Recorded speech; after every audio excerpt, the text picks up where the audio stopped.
Good morning, my friends of class 11. How are you? Hope you are fit and well at your home with your parents. बच्चों, अब तक हम लोगों ने narration में सीखा असर्टिव सेंटेंसेस, इंट्रोगेटिव सेंटेंसेस और इम्पेरेटिव सेंटेंसेस। हमने इन तीन प्रकार के वाक्यों को इनडायरेक्ट बनाना सीखा, इनडायरेक्ट स्पीच में बदलना सीखा। आज बच्चों हम सीखने जा रहे हैं ऑप्टेटिव सेंटेंसेस अर्थात इच्छा सूचक वाक्य को इनडायरेक्ट स्पीच में बदलना। आज हम ऑप्टेटिव सेंटेंसेस को इनडायरेक्ट स्पीच में, इनडायरेक्ट नरेशन में बदलना सीखने जा रहे हैं। तो चलिए बच्चों, आप लोग अपनी अपनी कॉपीज़ निकाल लीजिए, पेन ले लीजिए हाथ में और लिखना शुरू करते हैं। सबसे पहले हम ये जानेंगे कि ये ऑप्टेटिव सेंटेंसेस हैं क्या, इच्छा सूचक वाक्य क्या है, ये किन किन भावों को प्रकट करते हैं। तो जान लें, ये वाक्य आशीर्वाद मीन्स ब्लेसिंग, श्राप मीन्स कर्स, प्रार्थना प्रेयर, अभिवादन विश आदि भाव प्रकट करते हैं।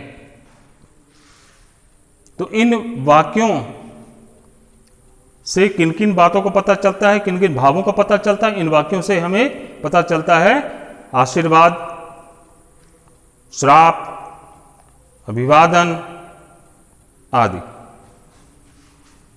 रूल नंबर 1 देखें। और एक चीज और, रूल पर जाने से पहले ऐसे वाक्यों की खासियत क्या होती है, ध्यान दीजिएगा कि वाक्य का आरंभ, ऐसे वाक्यों का जो आरंभ होता है वो किनसे होता है, में से होता है। ऐसे वाक्यों का आरंभ में से होता है और वाक्य के अंत में भाव सूचक चिन्ह आता है।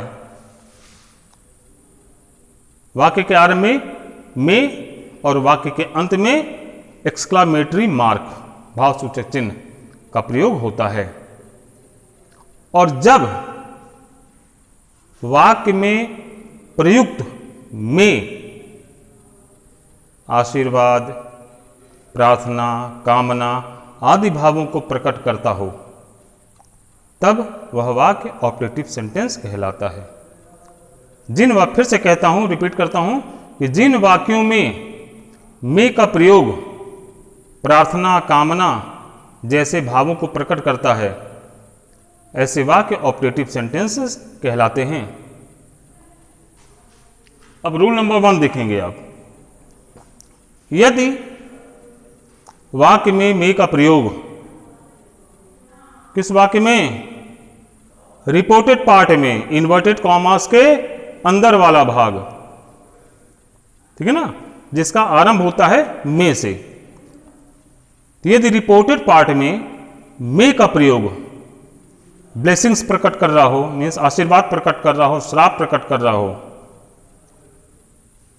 ऐसे भावों को प्रकट कर रहा हो, तब सेट टू को बदल देंगे ब्लेस्ड में या विज्ड में। आप ब्लेस्ड का भी प्रयोग कर सकते हैं, अब ब्लेस्ड के स्थान पे कभी कभी आप विज्ड का भी प्रयोग कर सकते हैं। और ये कब, ब्लेस्ड मीन्स आशीर्वाद, है ना। अगर आशीर्वाद प्रकट हो रहा है, कामना प्रकट हो रही है, तो आप ब्लेस्ड या विज्ड लिख सकते हैं, दोनों में से कोई एक, ब्लेस्ड या विज्ड। अगर श्राप प्रकट हो रहा है तो सेट टू को बदल देंगे कर्स्ड में। और यदि भगवान से प्रार्थना प्रकट हो रहा है तो सेट टू को बदल देंगे प्रेड में। अब प्रेड में कब बदलेंगे, इसकी खास बात यह है कि जब मे के साथ गॉड प्रयुक्त हो। कहने का मतलब, यदि वाक्य के आरंभ में मे गॉड लिखा हुआ आए, जैसे मे गॉड ब्लेस यू, तो मे गॉड जब दोनों साथ साथ चल रहा हो, तब आप सेट टू को प्रेड में बदल देंगे। एग्जाम्पल देख लेते हैं। Example number 1, he said to me may you live long. उसने मुझसे कहा तुम दीर्घायु हो। क्या कर रहा है? आशीर्वाद दे रहा है ना।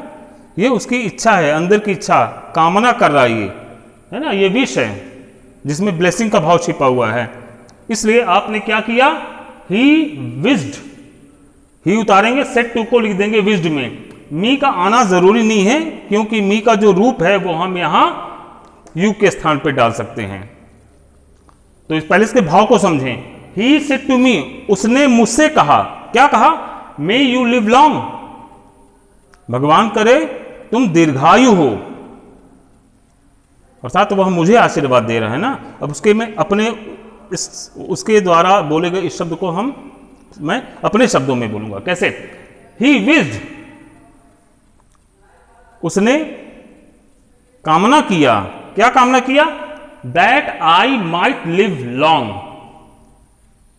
कि मैं दीर्घायु हूं। तो चेंजेस कैसे कैसे आए, इसमें से चुनेंगे ना। अगर आशीर्वाद का भाव है तो ब्लेस्ड या विज्ड लिखेंगे आप, श्राप है तो कर्स्ड, भगवान से प्रार्थना है तो प्रेड लिखेंगे। अलावा इसके आगे जब बढ़ेंगे तो क्या क्या परिवर्तन करते हैं आप? कंजंक्शन आप लगाते हैं दैट का, मे को बदल देंगे माइट में, और ऑप्टेटिव सेंटेंस जो है एक्सक्लामेटरी मार्क वाला, उसको हम चेंज कर देंगे असर्टिव सेंटेंस में, मीन्स एक साधारण वाक्य में। वैसे तो असर्टिव सेंटेंस का शुद्ध हिंदी अर्थ है विधि सूचक वाक्य या कथनात्मक वाक्य, तो उसे आप साधारण वाक्य में बदल देंगे फुल स्टॉप वाले वाक्य में। नंबर 2 देखें, the hermit said to the naughty boys, साधु ने शरारती लड़कों से कहा, may you all go to hell, तुम सब के सब नरक में जाओ, भगवान करे तुम सब नरक में जाओ। ये क्या है? आशीर्वाद तो हो नहीं सकता, कर से ये श्राप है, जिसे आप श्राप भी कह सकते हैं। कैसे लिखेंगे आप? अब सेड टू को बदल देंगे कर्स्ड में। The hermit cursed the naughty boys, hermit ने, साधु ने शरारती लड़कों को श्राप दिया। दैट की जो मे यू लिखा है इसको आपने चेंज किया ना, पहले ही बताया गया था, मे यू को यू में बना देंगे। अब यू का बदला हुआ रूप और मे का बदला हुआ रूप लिखेंगे। यू ऑल किसको कहा गया है? यू ऑल किसको कहा गया है? शरारती लड़कों को कहा गया है ना, तो मतलब वे लोग नरक में जाएंगे ना। तो यू ऑल को चेंज कर देंगे दे ऑल में, मे को बदल देंगे माइट में, गो टू हेल ज्यों का त्यों। इस तरह से आपके बना, the hermit cursed the naughty boys that they all might go to hell, साधु ने नटखट लड़कों को, शरारती लड़कों को श्राप दिया कि वे सब के सब नरक में जाएं। Number 3, she said to him, उसने उससे कहा, मे गॉड हेल्प यू, भगवान तुम्हारी सहायता करे, भगवान तुम्हारी मदद करे। अब यहां मे और गॉड आप देख रहे हैं साथ साथ चल रहा है, तो मे गॉड अगर साथ में चला तो क्या करेंगे? सेट को बदल देंगे प्रेड में, राइट। तो she prayed, she said to him लिखा है, आप इसे शी उतारेंगे, सेड टू को प्रेड में बदल देंगे, है ना। हिम नहीं लिखेंगे, प्रेड मीन्स प्रार्थना किया। अब हिम माने उससे, तो उससे थोड़ी प्रार्थना किया, तो भगवान से प्रार्थना किया। तो हिम का रूप आप यहां यू के स्थान पर ले जाएंगे।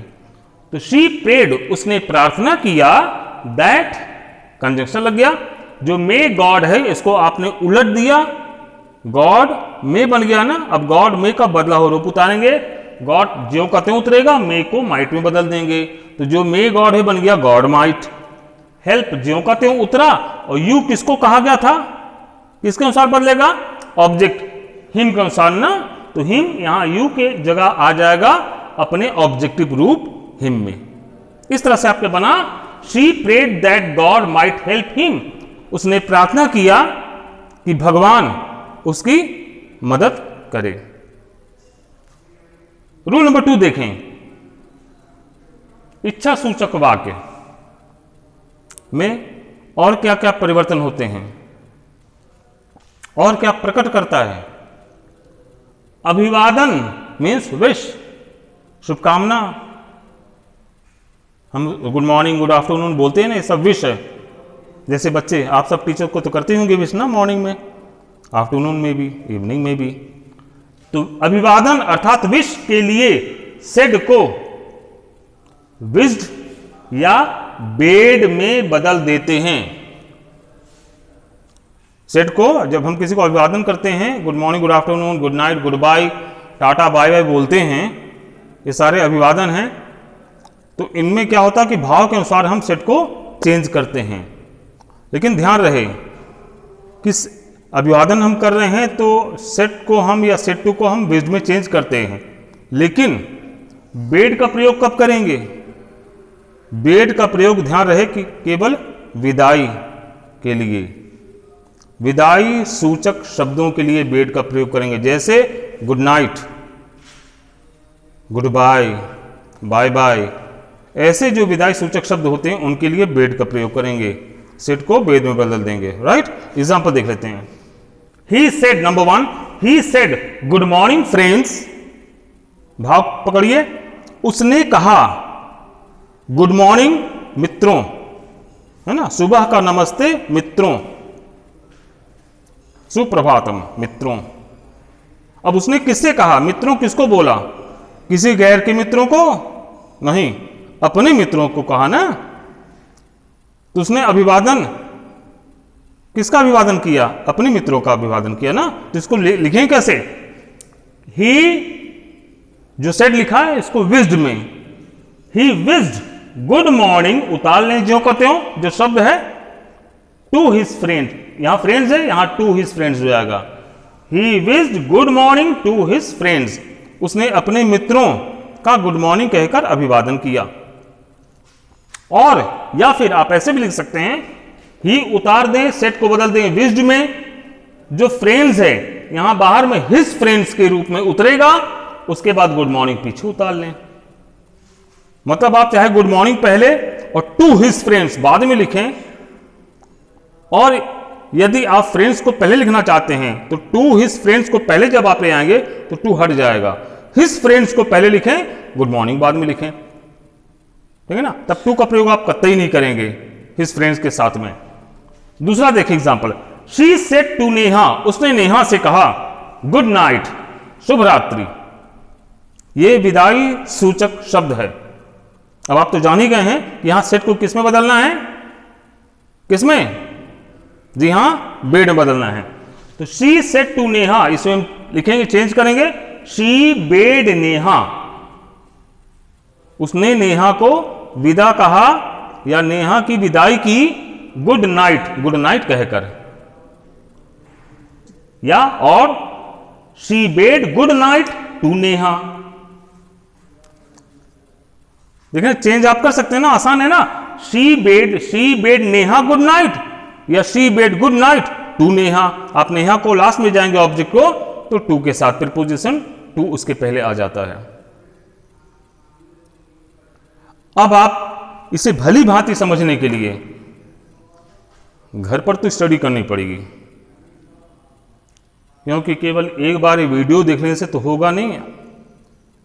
You have to study thoroughly at home again and again। और तब भी यदि आपको कोई लाइन, कोई क्वेश्चन अगर आपको समझ में नहीं आ रहा है, कुछ दिक्कतें आ रही हैं, तो आप व्हाट्सएप के द्वारा प्रश्न सामने रख सकते हैं और आपको सॉल्यूशंस भेज दिए जाएंगे, आपको समझा दिया जाएगा जो भी आपकी क्वेरीज हैं। अंडरस्टूड? तो आज के लिए इतना ही। अगली कक्षा में हम अगला चैप्टर सीख रहे होंगे। Thank you.